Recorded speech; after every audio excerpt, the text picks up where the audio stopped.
All right, well, welcome everybody to the Power Lunch. We have what I would say is our most revered and favorite presenter, Jamie Moore, has joined us from Blackpoint. I think we're going to do something that's um, a little bit less targeted and more general today. I think Jamie and Paul are going to give us kind of an overview on things and some interesting perspective on the larger security space. So I'm looking forward to hearing about that and kind of what they see going on in the industry. So this should be an informative session. So with that, maybe Jamie and Paul, Jamie, you can give a brief introduction because you're obviously have celebrity status here with the Power Lunch, but maybe we can get a little bit of information on Paul and who he is a little bit, and then go into everything. So with that, Jamie, take it away. How many card punches do I need before I get my free T-shirt, my Power Lunch gear? I was hoping I could get a Blackpoint hat or something like that by pumping your tires like that. There we go. All right, we'll have a swag handoff at some point. Yeah, right. So guys, I've got the slide deck. Did the 411 on the SOC come up? Yep. Awesome. I worked really hard on that title, if you can't tell. Great title. But what I want to do today is actually like zoom out a little bit and really talk about the value that having a security operations center brings your organization, and really go through some of the common objections that I hear businesses say and think, and really the answers to those. That way if you're evaluating yourself and you're thinking through like, oh, why would I do this, where's the value, you'll know. And then, as I alluded to earlier, I'm joined by my colleague Paul Barnes today, and he's going to actually be able to give us a little bit of insight. So what we're going to do first is go through like some basic just items, like what does a SOC do for you? What should it do for you? What value that brings, and then we'll pass over to Paul for a moment to talk through where our solution is going and how we're developing it, and then we'll talk through some of those objections as well, and kind of the ideas and thoughts I have around those different things that I hear all the time. But just like always, let's keep this informational. This is a great group. I love talking with you all, and you always come in and you bring great questions. So let's not shy away from that. All right. Very Great. good. Okay. So let's talk through again, what should a security operations center be, right? And everyone throws this term around like a SOC or SOC SIM or EDR managed with SOC, and like it's like this magic word that gets tagged onto everything to make it cool. And it couldn't be further from the truth. The security operations center is there for a reason, and that reason is to secure your environment and to really make the best use of your cybersecurity tools, so that you don't find yourself in the situation where you have an alert somewhere and no one's looking at it and it just sits and sits and sits, and then all of a sudden something that was like a small problem has grown to an all-out structure fire. You don't want that to happen, right? So a true SOC should have some sort of proactive monitoring, be able to bring in the data, see what's going on, should help you with asset discovery. I don't, you guys, each of you manage slightly different environments. Anyone ever have a problem with someone buying their own laptop or bringing a machine from home, plugging it into your protected network, and then you're like, I see George is pantomiming. No, that never happens, right? And now you've got like this unknown node on your device, your network that you don't have any control over. That's always a worry. Or say you inherited someone else's network, and it's just a straight up mess. So this idea of asset discovery is actually really important, because you can't protect something if you can't see it, if you don't know it's there, and you can't respond to any threats that it's introducing into your environment. Again, if you don't have your tools on it, you can't see it. So we should have some sort of asset discovery built into our security operations center. Activity log collection, that's like the most boring thing I've ever read, except for the next one, which is compliance, right? They're kind of related. But your SOC needs to have an idea of what's going on, right? So there has to be a way for that security operations center to pull in all of the data, what's happening, the high consequence activity in your environment, and make sense of it. Um, your security operations center should play a role in your compliance strategy. This is really a important box check, and we've had whole conversations with this group on compliance, so we're not going to dwell here too long today. But if it's not tied in with a strategic response plan, like when an event happens, what do you do next? Right? Who do you call? What actions do you take? Then it's not really part of your overall compliance strategy. So you need to make sure that it is that those things are determined up front. Next on the list is alert severity triage.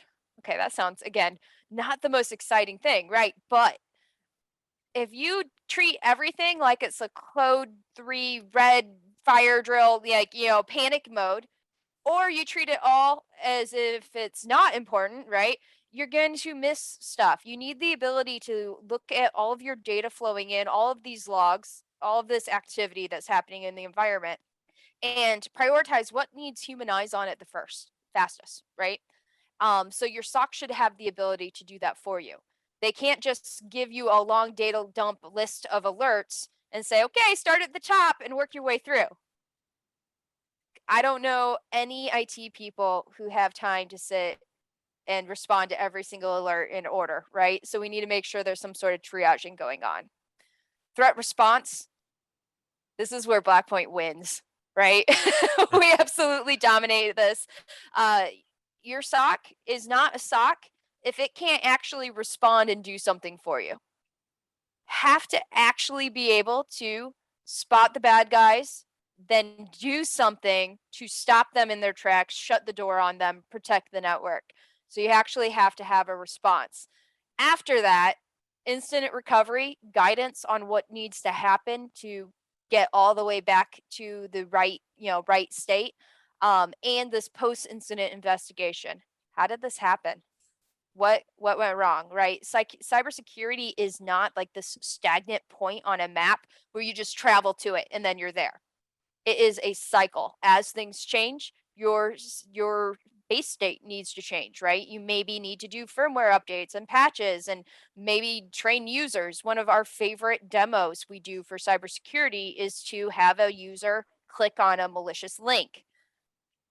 All right. So one of the ways that we can help you is if we can determine how a bad action started and tell you, huh, Joe over there got a little click happy and downloaded something. Now you know you can retrain Joe and maybe improve your security posture. So that whole cycle is really, really crucial. Now, that's all the what. And the what's interesting to me, interesting to Keith, right? But really, what it comes down to is what value does that yield you? Having a SOC in place gives you a lot of value. It means that when something goes wrong, response times are faster. Why is that important? Have you ever had an emergency at your house and you've had a call to have someone come to help you out? Like, I hope you haven't, but if you have, you know what that waiting feels like. Now, in a less kind of terrifying way, but having response times from a SOC that are really quick is really important, because if a bad actor starts to target one of your systems at 2 a.m. and you got to wait until 9 or 8 a.m. before someone sees that alert response, that's not okay. So the faster response time yields for you a better result in an incident. It means that you are able to reduce your damages. Damages is going to reduce your costs, right? Going to protect your business data and keep your customers secure, keep your intellectual property secure, and make sure that you have access just to everything you need in order to do your jobs. And then you have business continuity, so your systems can keep running. And then finally, not fun, but also necessary.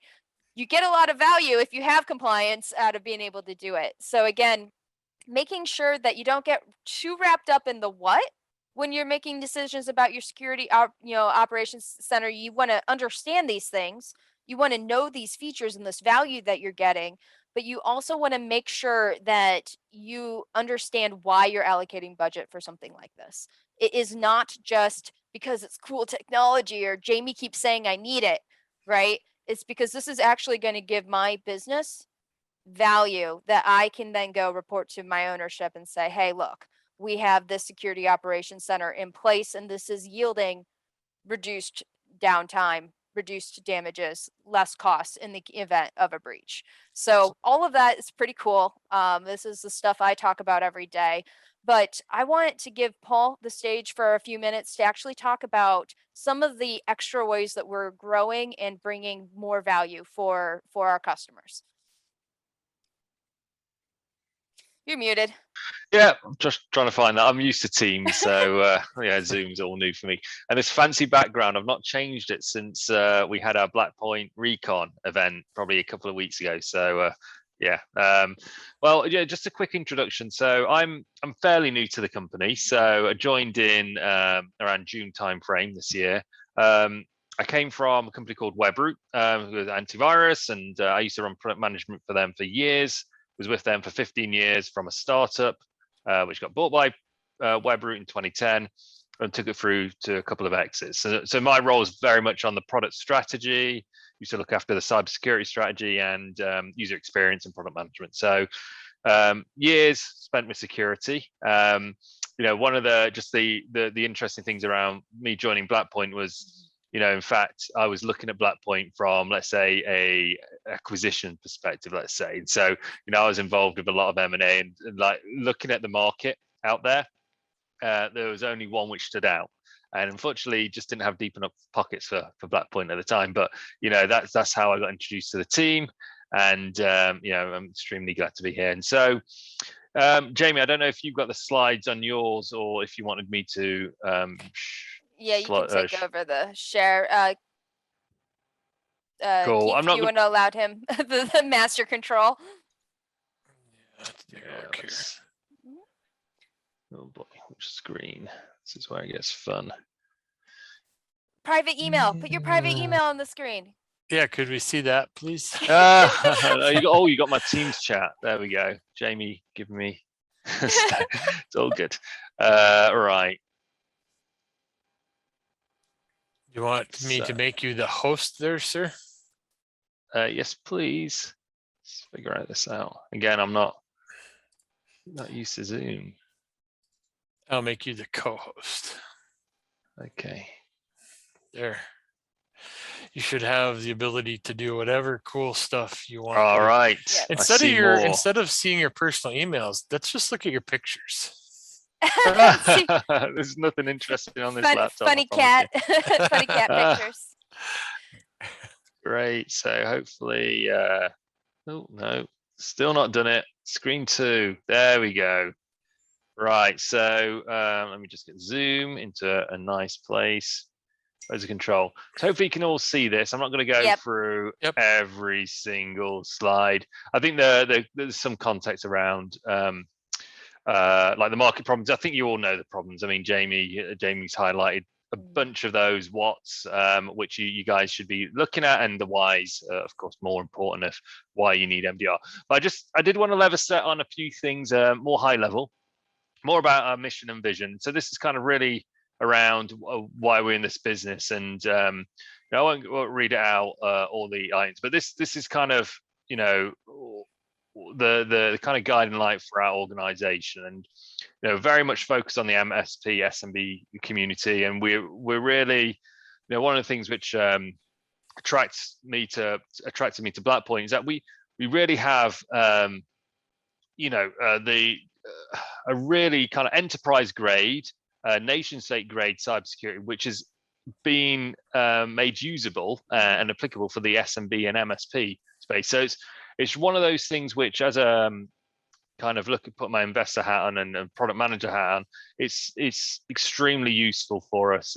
We've got some great pedigree. I know Jamie would have talked about the John and the team and the SOC and the great things which we've done over the years and that history.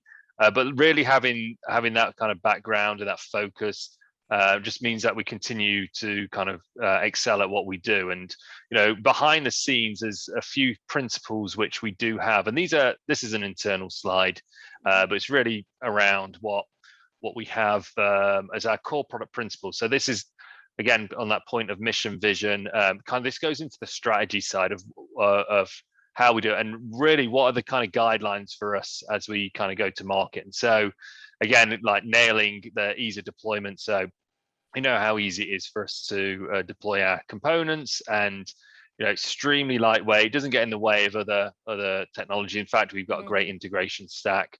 All cloud-based, and it's really that point 4 around fully managed. And so, as Jamie walked through the SOC and what it does, this is important for those companies which trust us with their security. Maybe they don't have the internal capabilities, or maybe they're looking to augment them. And this is where how we kind of detect and respond, see the early life cycle of the threat, and being able to make sense and react very quickly with extremely fast response times.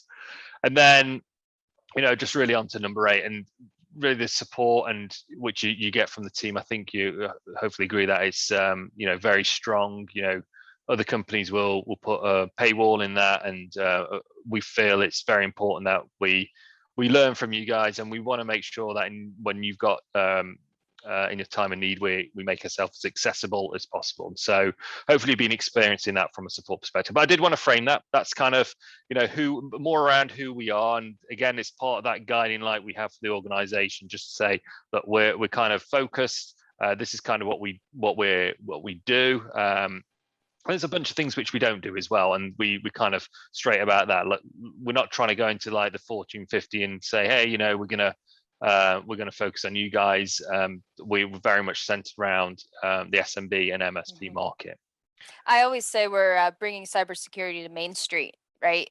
Wall Street has enough people protecting them. We want to have solutions that are applicable to all of you. Yeah, fully agree. And so I've got a few slides that's around our portfolio. I'm not going to go into more details unless you kind of want to have a recap on these, but really our MDR at the core of the portfolio, 365 Defense, obviously covering your cloud, M365 cloud, and then Logic. And Jamie, I'm going to pause for a minute. How well have we talked about? How much have we talked about Logic? Yeah, so we've actually done conversations.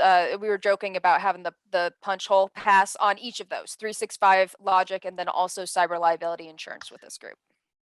Brilliant. Okay, so I won't spend too much time, but if you guys have any questions on this at all, just let me know. I'm going to talk about some of the things which we've done recently, and then looking ahead of futures. But I've got a load of exciting stuff to cover, so I'm going to zip through this, and then just as a kind of Jamie and myself said, nation-state cybersecurity ecosystem, and bringing this to the masses, making it applicable for you all. It's really this, this platform which we built, and we're going to continue to build on this platform. Very much centered around, how can we decrease the reaction times for responses? How can we see more in more areas? So, looking beyond just the assets which we protect today. That's all part of our kind of strategy to kind of look broader and react quicker. Great. Okay, so year in review. This is kind of a retrospective. I just want to highlight some of the things which we've done a lot over the year, and this is just kind of to summarize. And so, early this year, we brought out our 4th generation of MDR. A lot of this was seamless to you all, but the benefits have been seen with really those kind of detection capabilities. We built this new component called the Action Engine, which is our ability to take high volume of data, make sense of it, contextualize it with other data sources. So bringing together all these other disparate data sources, make sense of it, and then our SOC team are able to react and respond. And we've talked about the triaging, and then obviously we've got reporting in there as well.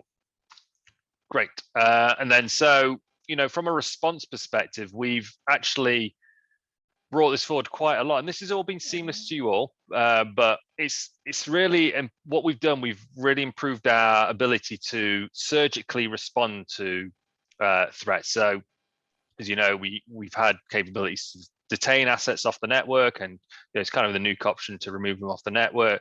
You were able to kill processes in the environment, But what we've also added is more of a very novel approach to kind of isolate that machine to only talk to us, so we can continue to carry on our investigations while all other communications from that box are isolated. So, that's been one component.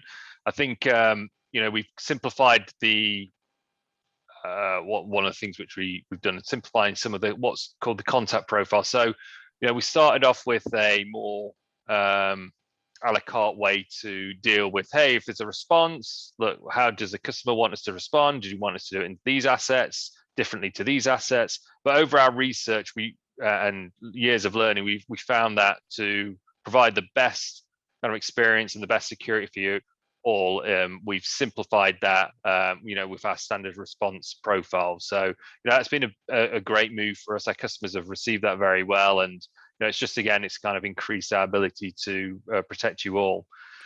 We continue to be 100% transparent with the actual SOC platform. So, this slide here around the snap defense, I think most of you would have seen this.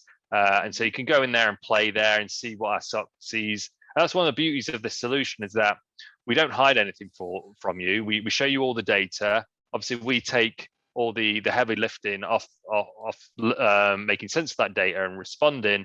That's our job. That's what you're paying us to do. But should you want to take a look, that's all there. And we'll continue to do that as our strategy.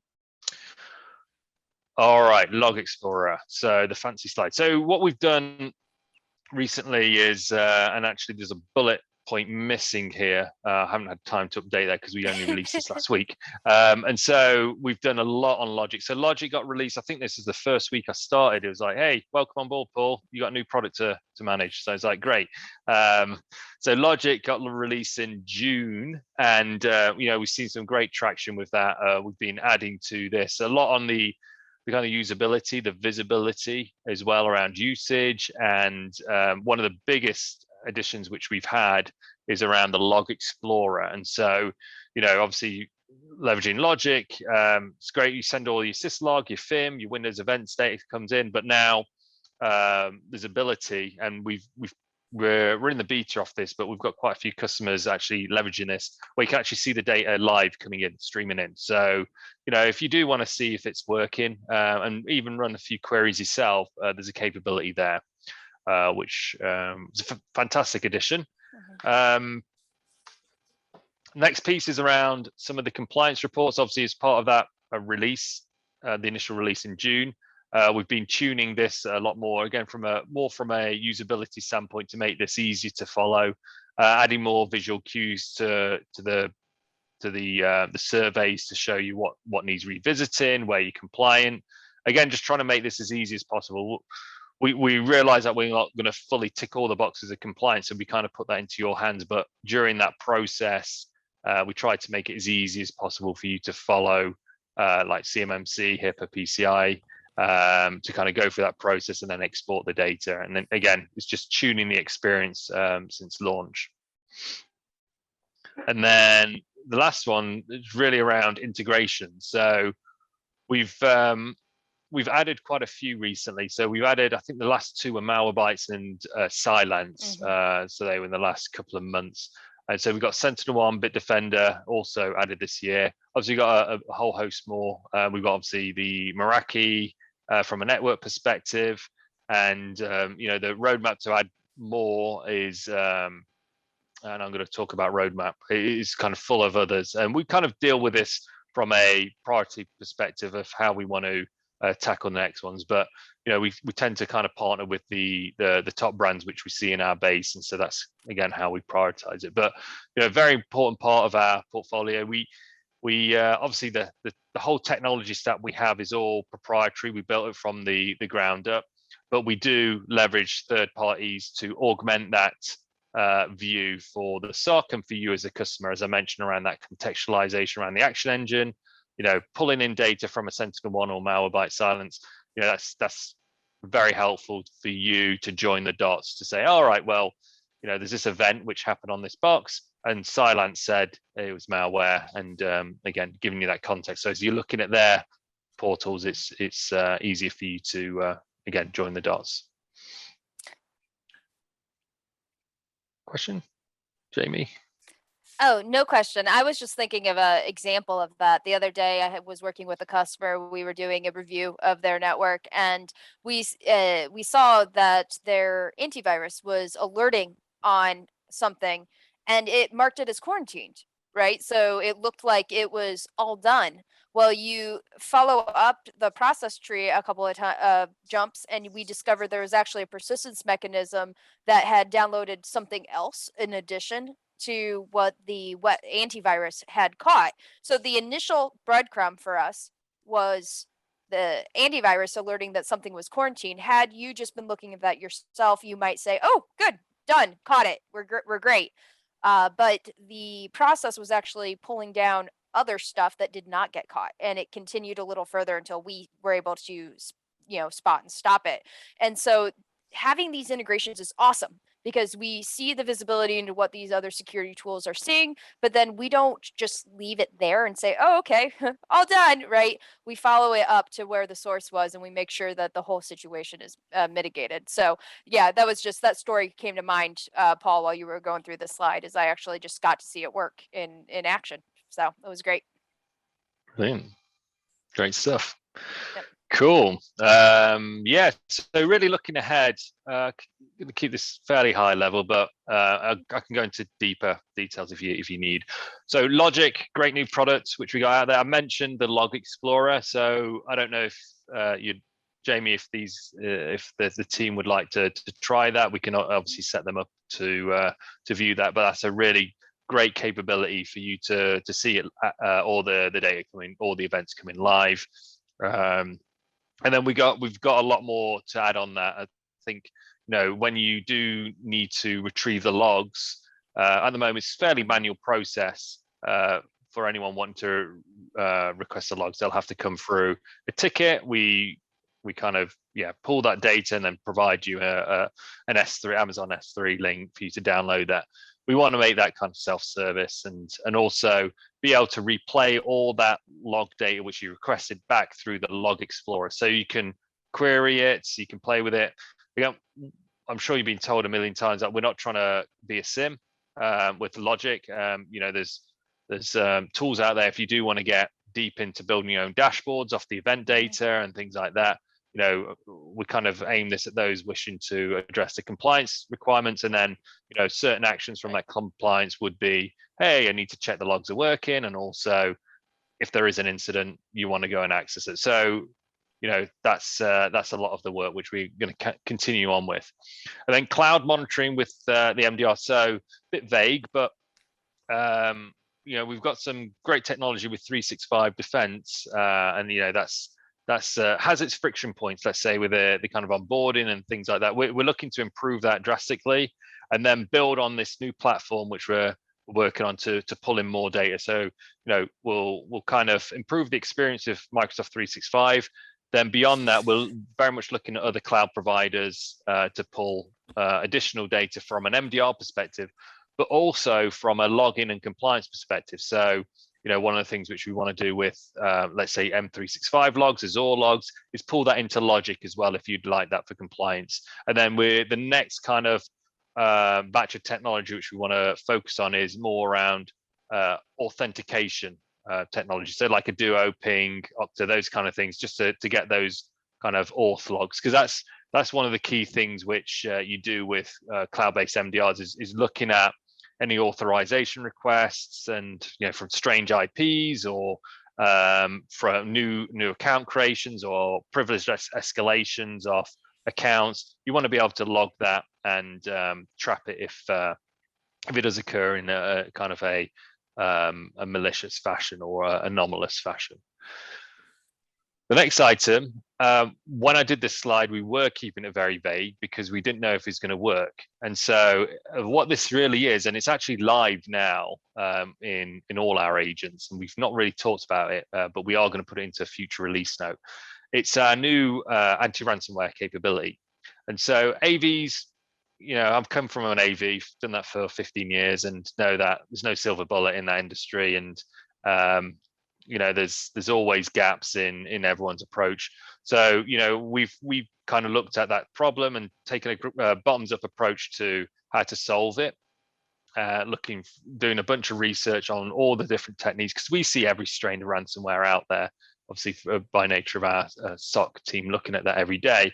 And so one of the things which we've put into the product today is new response capabilities or detection capabilities for ransomware. And so I can talk about more specifics around the plans here, but very much the first plan is and what's rolled out today is to understand more about what kind of ransomware might be out there. So it's on detection only mode. So what we do, the agent, which you have, Snap Agent, will detect if there is any ransomware on your device, and we can trigger a response from that. It's more of kind of of something which will come from the SOC team, and that's, we respond very quickly. But the journey which we're going on is fully automated response. And so if we see something with high confidence, we want to be able to trap it immediately. And so, we've got all the technology out into the base, but we're now tuning it, because there's things like which we've learned, like especially with Windows 11 starting to roll out, there's kind of things where Microsoft looks like ransomware when it does updates, and there's components on because it's changing lots of files at lots of times. It's reading, closing, reading, writing files. So we've got to tune this until we dial out any FPs, if you like. There's zero impact for you now. There's no risk of any bad things happen on your device with the technology we have out now, because it's only in report only. But this is a journey which we're going on, and there'll be a lot more components we're adding into this automated response, because AVs do a fair job, but we see, I think it's 24%, well, should I say, they only detect 76% of the threats which we do. So there's a void, and so we want to help fill that void with areas which they're not so great at. Okay, and the next item is really continuing on the integration path. So with some of our work with the cloud monitoring, one of the things which we're looking at is extending that to ATP and Defender, and so integrating those into our mix. So like we had Sentinel-1 Silence and all the rest, adding ATP and Defender into there. This is going to be interesting because Microsoft just announced their new, I can't remember what they called it. It's a small business security or something along those lines, but part of the E5 package for $3 a month. So that's going to be interesting to see how we integrate there. But that's the next one on the list. And yeah, I think that's it for me. Any questions?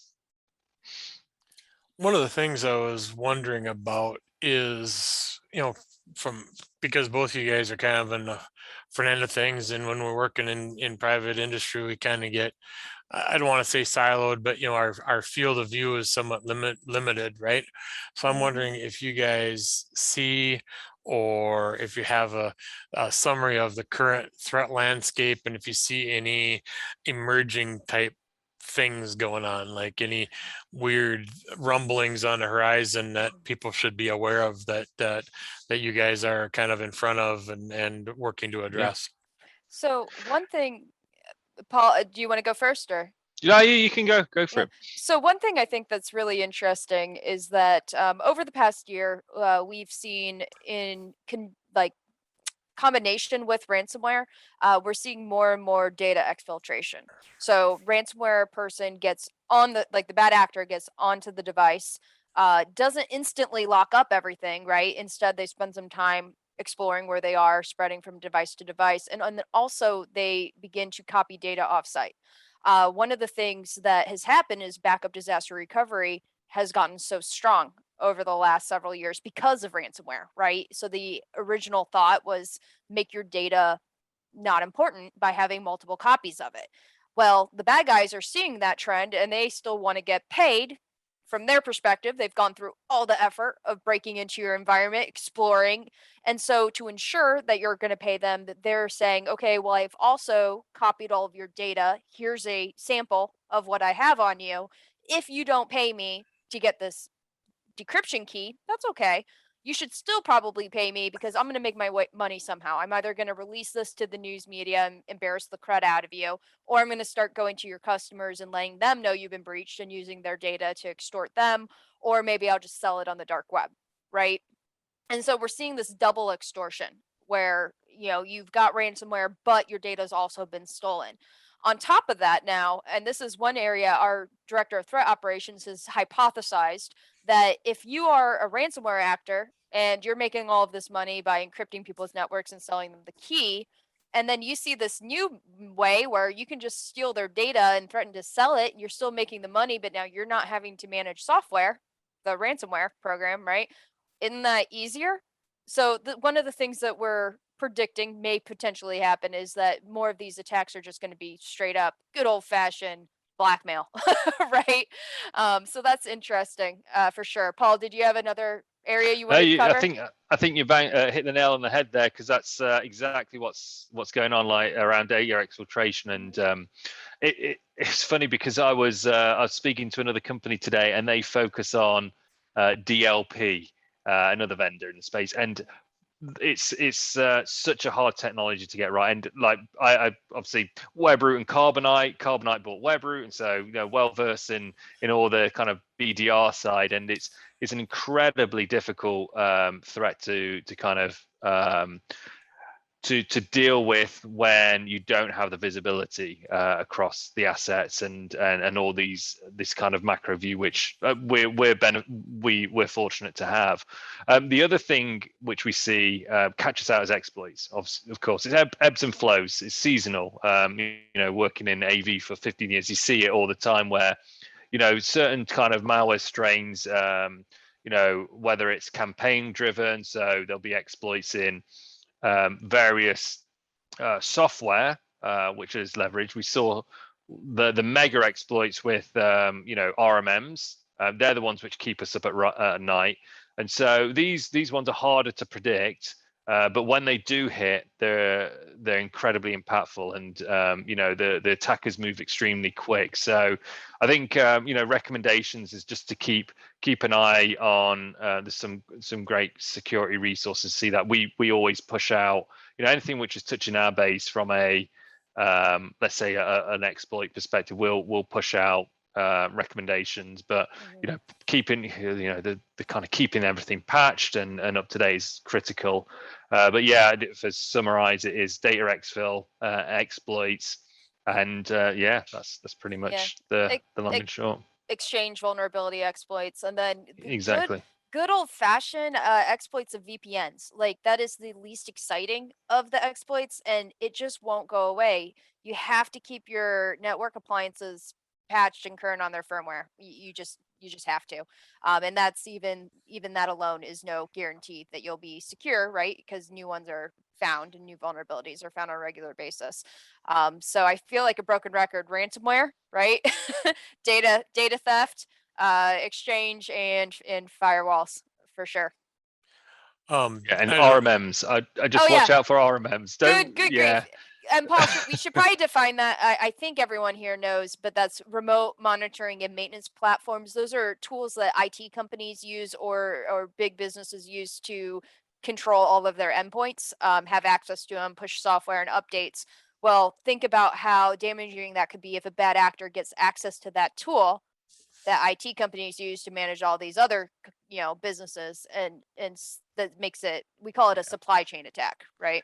SolarWinds and Kaseya, and they're the kind of, SolarWinds was a big one, right? And Kaseya was a kind of a fortunate for the base is that it was trapped very quickly after the source, which incidentally, we were genuinely the first ones to see it in our base actively being leveraged, this exploit, and we announced it very quickly to folks at Kaseya, and we managed to secure our customers through the response technologies I mentioned around the isolations and process killing, things like that. Question from chat: any plans for Microsoft Sentinel integration? So we're taking a look at the security ecosystem there of Microsoft. So I think we're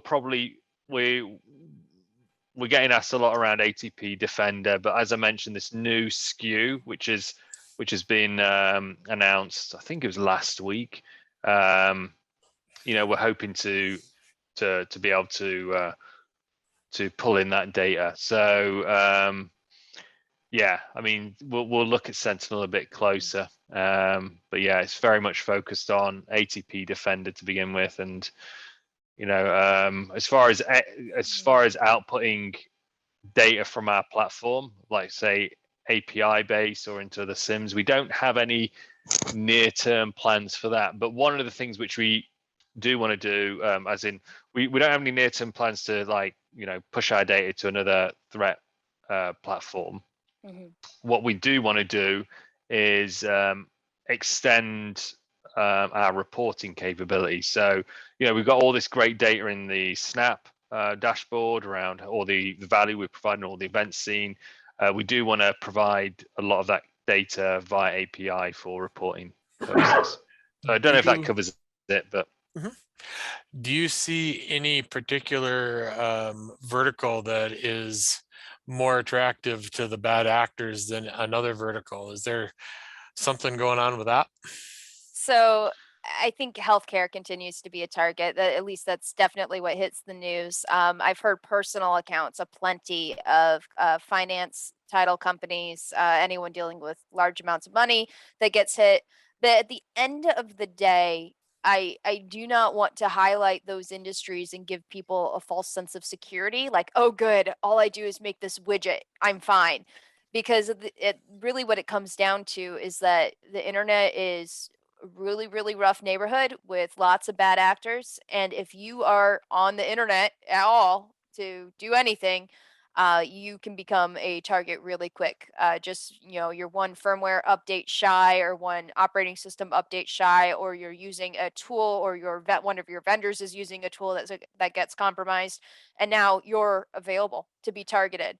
And there are enough bad actors out there, and there's low enough consequences for those bad actors that just being available makes you a target. So yes, industries continue to be targeted, especially ones that have high value on their customers' data, credit card information, health information, high likelihood of a payout, right? Financial institutions, but not being of those industries does not keep you safe. Yeah, I think one thing I'll add, I had the benefit of about 500,000 businesses being managed by my last technology I looked after. So we had interesting metrics on verticals. And so one of the interesting things we saw was construction as a vertical. And I think it was hospitality had the highest percent of infection rates out of any vertical. Finance and healthcare had the lowest infection rates. And so this was a lot down to their investment in security. So, in retail and hospitality, they'll typically have, a couple of assets out there, devices, point of sale devices. No one's kind of properly trained. It's on some old XP POS version, and they're getting hit by that. No kind of permission restrictions and things like that. Construction's the same. It's they're typically on those types of unpatched systems. And it's also education as well. So education off security awareness, and so making sure that they're aware of the risk. And obviously finance, healthcare governed by PCI, HIPAA, and a bunch more other things. So that's kind of the factor. Right, and that makes awesome. sense. I mean, if you're in the HIPAA space, it's beat into your head, the compliance and the security piece of it. Exactly, I mean, it's just there all the time. And if you're in a position like I was in a past life, you're being audited on a regular. My existence was filling out audit responses. So it just is part of your life. But in the construction space, maybe that isn't part of your life. You're not doing that all the time, so it might not be at the forefront of that. So yeah, they were the successful attacks. Obviously, target wise, I think there's no real discrimination, and I mean there's obviously depending on the attackers. You see changes in size of organization being gone after, because typically, I deal with everything from large enterprises to small two node shops and stuff, and a lot of times the 2-node shops are like, hey, we're just small, nobody cares about us, blah blah blah. Because of automation and AI and the good actors are not the only guys who can use those tools. Do we see any migration down channel of smaller organizations being at risk now versus just the big gigantic record pools? Yeah, and it's funny because there's a paper which I co-wrote called "Size." I think it's "Size Doesn't Matter." It's at my last company, and so it was bang on this point. So It's like, if I Google that, will something strange happen to my? Maybe I don't want to yeah, Google. Maybe I don't want to I'll Google send you your the white link. paper at work. Yeah, exactly. Pro But pro the pro point tip was, to the people on the Powerlunch: don't Google his white paper at work. but I think the general gist of it was that the supply chain of trust. So typically attacker will like traditionally go after the big guys and like, yeah, I want to get straight to the source and go where the money is. But they're finding novel ways in, and again, it's suppliers off those, and typically a lot of small businesses supply enterprise. So it's I think for a long time the complacency around the small businesses had led them not to put the best security practices in, so it just expands their kind of attack surface. One more question for you guys, as far as forward looking, without revealing too many secrets. I'm wondering about the role AI might play in your product set. For example, I'm looking at a couple of tools that look at emails, and they use AI to say, hey, you know what, the logo on this colors, or the logo on this email is a little bit off, or it's not the right font. Microsoft would never use this font if they're sending out a message. So using AI and those types of things, is the use of AI increasing in your landscape? Yeah, and again, I'd hate to harp on about where I came from, but like there's 5 generations of ML I dealt with, and it works in some use cases. So what you've just mentioned there about email, and it's more stopping kind of scam emails, phishing protection, and even brand. There's a lot of technologies which deal with I can't remember, brand protection. It's very good when you're dealing with, hey, here's kind of like what something standard looks like, and then looking for something anomalous out of standard. So that's where ML. I use ML more than AI because AI is just a buzzword. In most of these technologies are based off machine learning models, and a lot of these are off the shelf these days, so very accessible, especially around some of the content inspection technology. So like, hey, is this web page legitimate versus this? So it's great when you have a lot of data which is kind of same shape and size but slightly different and nuanced. And so this is where supervised models and supervised models for ML will come in, and so there's a whole breadth of stuff which you can do there. And, when you're dealing what's with outside normal, right? So, exactly, that's and interpreting right. that. So say, anomalous stuff happens, but is this a bad anomalous thing? Yeah, exactly. And so that's kind of one of the things which you've seen. But when it comes to when you're dealing with a whole load of disparate information, which is kind of different, highly trying to find the word. It's fluid, and it's not like it's dynamic. It's just like constantly different. Yeah, if I'm a business and it's normal for me to have data leaving my organization and going to Arizona, California, and Nevada, but it's not normal for me to send information to Liechtenstein. Right. Yeah. Being able to identify weird thing going on. Yeah, user behavioral analytics and network behavior. They've actually bought a previous company which did network behavior, and it's great for that baseline.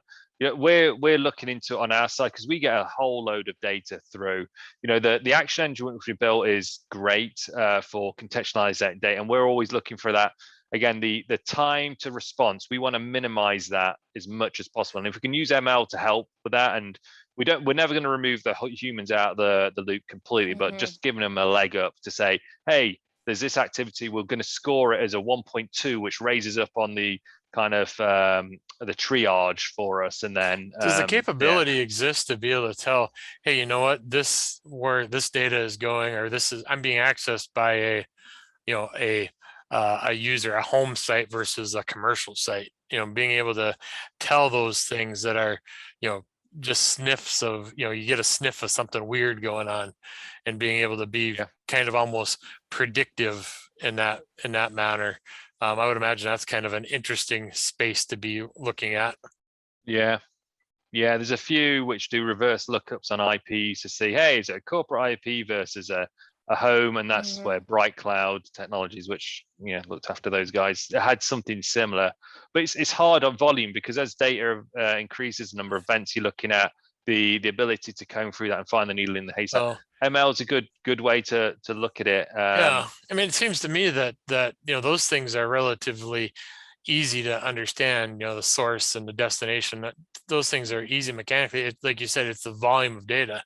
It's being able to process through that volume of data in an invisible fashion, right? Without Yeah. slowing down things. That's seems to me that's secret sauce there. Yeah, you could actually stop every packet, look at it, let it go, and nothing would work. Well, Like in the early days yeah. of DLP, you could bring everything to sniffing every Yeah. packet and stuff, and really freak people out by stopping their stuff. But to be able to do that invisibly in the background and then have intelligence behind it is it's a neat new space to be in. Yeah. All right. And as privacy increases, it's harder to look at that data. Let's say you used to be able to pull apart network packets and say, yeah, this is where it's going. Obviously, all the encryption layers and various technologies to stop you from doing that from the privacy. Do you guys experience any new challenges with the I mean, the last couple of years, the remote office, but the concept of the office now being extended out to these private endpoints, does that cause a degree of freak out for you guys in the security space? Or I think it's one of those areas where we actually shown really well. We have been an endpoint based company, right? When you deploy Snap Defense, you use us for your managed detection and response. We put an endpoint agent on each and every computer. So when those computers suddenly went flip home, now you were able to see traffic on these less secure local networks. One of my favorite stories is that, one of the first detections we made in that new world of everyone working from home was a CFO for a company went home, got on her computer, set everything up, and was going about her business. And we saw some suspicious activity coming from a different IP address at her house. Well, after looking into it further, it turns out that her son had jailbroken his Xbox. This 15-year-old kid jailbroke the Xbox so that he could pirate video games, right, more easily, and codes and all that jazz. Well, that means he stripped all of that built-in security away from what's essentially a computer. Now, a bad actor was using that machine to explore what else was there. When it found the work computer, bad actor got excited, right? We were able to actually stop that. So we were able to kill those processes, detain that system, the work machine, and protect the network. So I think the way we detect, what we detect, that's changed to some extent, but we adapted really well to it because of our focus on the endpoint as the entry point. So anything more to add to that, Paul? No, I think that's very well covered. Yeah. Awesome. Well, we are getting close to the end of our time. I have like 20 more slides. Yeah. So we'll have to regroup. Yeah, we'll have to regroup and do another session. No, that's what's great about always talking to Jamie. That's why you are the celebrity you are within the Power Lunch. That is, it's always informative, it's always interesting, and we can't get enough of your information. So we really do appreciate it. Thank you so much for having us. Yep, it is awesome. Really appreciate it.